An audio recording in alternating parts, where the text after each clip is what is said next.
Shifting gears now, millions of Californians are hitting the road tonight, headed to the airport, heading to visit loved ones in one last push to get to the Thanksgiving table. AAA says the majority of travelers are choosing to drive instead of fly this year.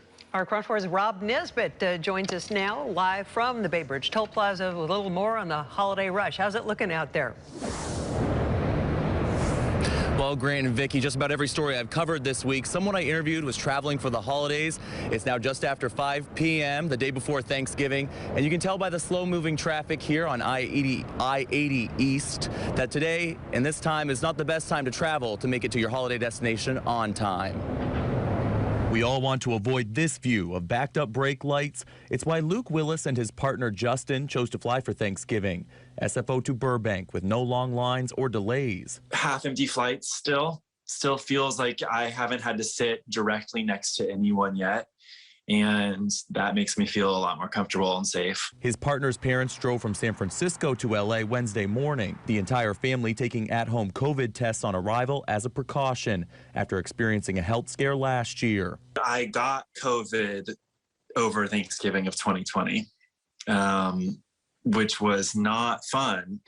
And I definitely think this year feels somewhat safer. Willis and his family have all been vaccinated, and according to AAA, that's what is causing more people to travel this year. Aldo Vasquez with AAA of Northern California says driving is the preferred form of transportation.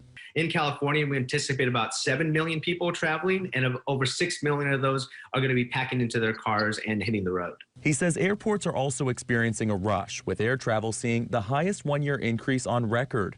Because of a labor shortage at airports and an increase in holiday travel, he recommends leaving the house at least 2 hours before your flight and always checking your flight status before walking out the door. A lot of people packing into airports, and then if you include, Mother Nature in all this, it is kind of developing that recipe for, cancellations and delays.